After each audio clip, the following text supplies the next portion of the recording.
Dear students, नमस्कार। आज के इस वीडियो में हम समस्त लोग class 9th Hindi medium board अर्थात इलाहाबाद बोर्ड में चलने वाली जो पुस्तक है, उस पुस्तक का जो पोइम है विंड, जिसके पोइट का नाम है सुब्रमण्य भारती, के द्वारा लिखित पोइम विंड की सेंट्रल आइडिया के विषय में डिस्कशन करेंगे।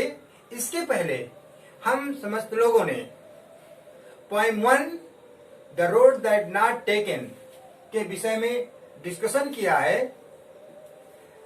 मैं पुनः वही बात दोहराना चाहूंगा कि आप इस वीडियो को भी प्रारंभ से लेकर अंत तक अवश्य देखें और यदि चाहे तो आप इसको अपनी उत्तर पुस्तिका पर नोट कर लें, जिससे आपको याद करने में भी आसानी रहेगी। सबसे पहले हमको इस पार्ट की सेंट्रल आइडिया समझने से पहले इसके सारांश के विषय में, इसके समरी के विषय में जानना चाहिए कि ये समरी क्या है। तो जैसा कि पाठ से का नाम है विंड अर्थात हवा। हवा क्या कार्य करती है, हम सभी जानते हैं।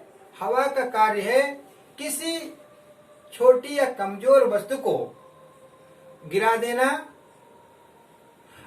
और जो ज्यादा शक्तिशाली या मजबूत वस्तु हो उसको भी गिराने का प्रयास करना, लेकिन वह अपनी शक्ति के आधार पर ऐसा करने में असमर्थ रहती है। वही बात यहाँ पर भी आती है कि कभी हमको ये सलाह देता है कि हवा तो तेज चलती है, अर्थात हमारे सामने विपत्तियां, प्रॉब्लम्स जो होती हैं वो हमें गिराने का प्रयास करती हैं, लेकिन हमको शक्तिशाली बनना चाहिए और उन मुसीबतों का सामना करना चाहिए जिससे कि हम आगे बढ़ सके। ये इसका समरी है। अब इसी आधार पर हमने आपके सामने सेंट्रल आइडिया लिखी है, जिसका भाव इस प्रकार से है। आइए देखते हैं। सबसे पहले मैंने लिखा है central idea wind Subramanya Bharati, ये पोइट का नाम है और इसकी सेंट्रल आइडिया हमने आपके सामने लिखी है। एक बात और बता दें, इस परीक्षा में आप लोगों में दो प्रकार के प्रश्न आते हैं पोइम से। पहले तो आपका आता है एक स्टैंजा, जिसमें से 2 क्वेश्चंस दिए होते हैं और उन प्रश्नों के उत्तर आपको देना होता है। जिसमें एक प्रश्न होता है write the name of the poem from which the stanza has been selected, who is the poet. यानी ये एक ऐसा क्वेश्चन है जो अमूमन सभी स्टैंजा में दिया जाता है। इसलिए हमें इस सेंट्रल आइडिया को लिखने के साथ साथ में हमें पाठ का नाम और उसके पॉइंट का नाम ठीक प्रकार से याद कर लेना चाहिए। तो जिससे यदि आपकी सेंट्रल आइडिया के बजाय यदि स्टैंजा आता है तो हम ये भी 2 नंबर प्राप्त करने में हमें कोई समस्या का सामना न करना पड़े। आइए देखते हैं। पहला मैंने लिखा है in this poem the poet expresses his sympathy for the poor.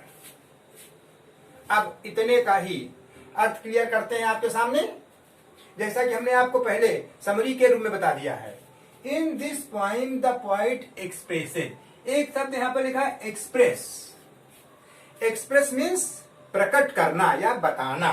यहाँ पर डिफिकल्ट वर्ड्स आपके सामने लिख देता हूं, जिससे आपको इसका अर्थ बाद में भी क्लियर हो सके। एक्सप्रेस,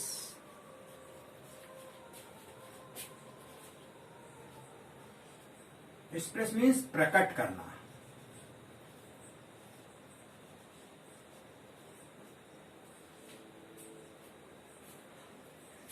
इस कविता में कवि प्रकट करता है, क्या प्रकट करता है? आगे कहा हिज सिंपैथी, अपनी सहानुभूति। सिंपैथी अर्थात सहानुभूति।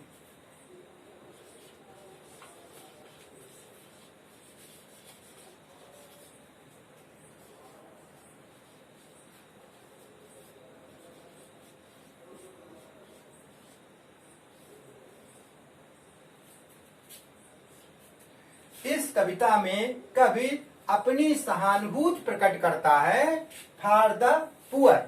फॉर द पुअर अर्थात गरीब लोगों के लिए, गरीब लोगों के प्रति। तो इस पंक्ति का इस प्रकार से जो हम अर्थ क्लियर करेंगे तो हम कहेंगे इस कविता में कवि गरीब लोगों के प्रति अपनी सहानुभूति प्रकट करता है।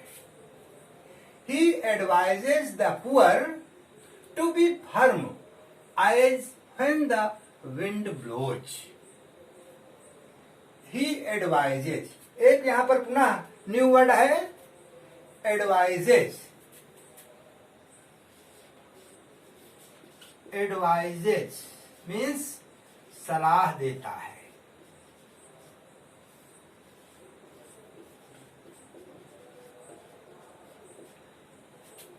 He advises the poor to be firm।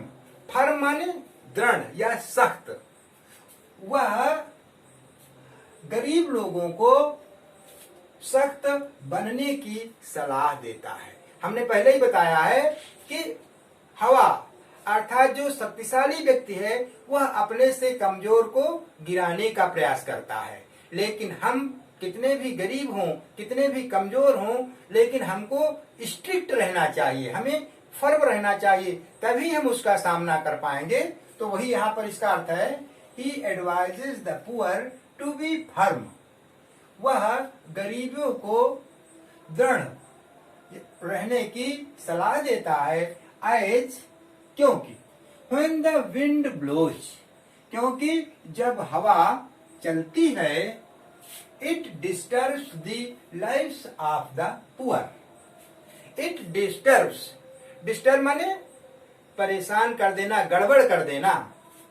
the life means जीवन of the poor, गरीब लोगों का। यहाँ पर पुअर मीन्स गरीब, लेकिन द पुअर मीन्स गरीब लोग। तो इसका अर्थ क्लियर हुआ। वह गरीब लोगों को सलाह देता है कि उन्हें दृढ़ रहना चाहिए, क्योंकि जब हवा चलती है तो वह गरीब लोगों के जीवन को परेशान कर देती है या डिस्टर्ब कर देती है। इन दिस पोएम, इस कविता में he request to the god wind. He request means निवेदन करना, रिक्वेस्ट निवेदन करता है। इस कविता में वह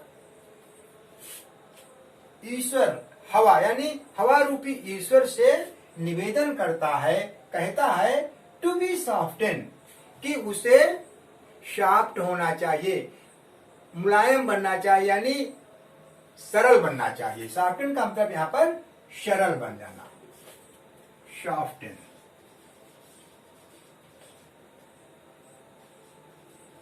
सरल या मुलायम।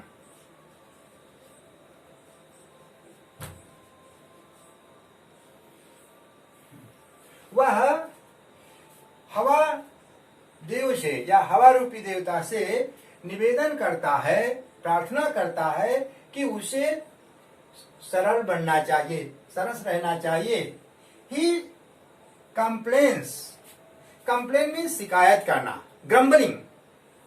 He complains that whenever it blows, वह शिकायत करता है कि जब कभी यह चलती है, अर्थात जब कभी हवा चलती है, it blows strongly, तो यह बहुत तेज चलती है। स्ट्रांग मीन्स तेजी से, यह बहुत तेजी से चलती है।